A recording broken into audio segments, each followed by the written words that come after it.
महादेव ने संसार के लोगों को प्रेरणा दी कि ये भूमि पर मैं बैठा हुआ हूँ, इसका कारण केवल एक है।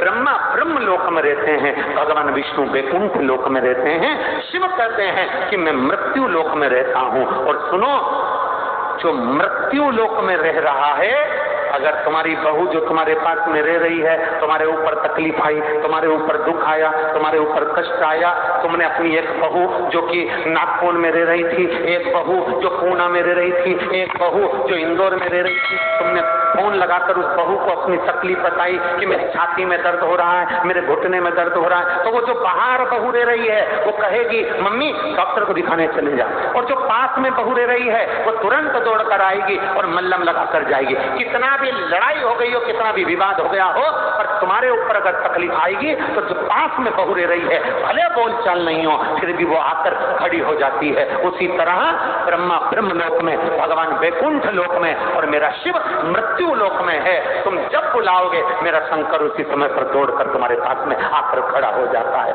क्योंकि वो मृत्यु लोक का निवासी है।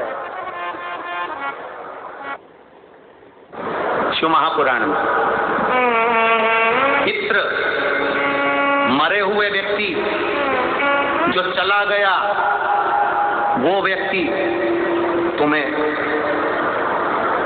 रोता हुआ नजर आ रहा है तो समझ लेना कि घर में कोई व्याधि, कोई तकलीफ, कोई कष्ट आने वाला है। पितृ अगर रोते दिख रहे हैं तो व्याधि, कष्ट आने वाला है। पितृ हंसते हुए नजर आ रहे हैं तो समझ लो कोई सुख की घड़ी हमारे यहाँ आने वाली है। और पितृ स्वप्न में अगर कह रहे हैं कि मुझे भूख लग रही है, प्यास लग रही है, पानी पिला दो, भोजन करा दो, समझ लो घर में कोई बड़ी बीमारी प्रवेश करने वाली है। उस बीमारी का प्रवेश हमारे घर में होगा।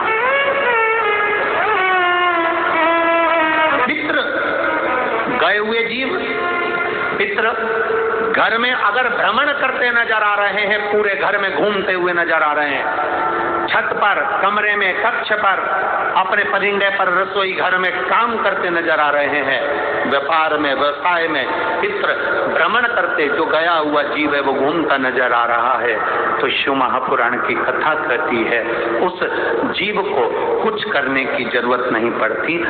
पितृ घूमते हुए जब नजर आते हैं, जब हमारे पितृ लोक में आराम से निवास करते हैं और आनंद से रहते हैं। 4 तरह के स्वप्न है, रोता हुआ देखना, हंसता हुआ देखना, भ्रमण करते हुए देखना, भूख और प्यास में व्याकुल देखना।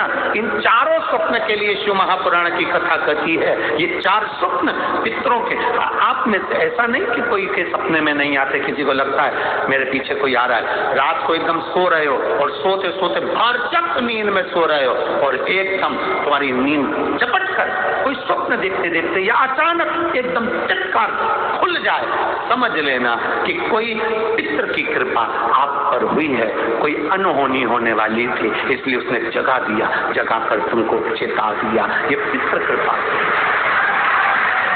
जगा कर चेता दिया उसने। ये पूर्वजों की कृपा से, पितृ कृपा से होता है।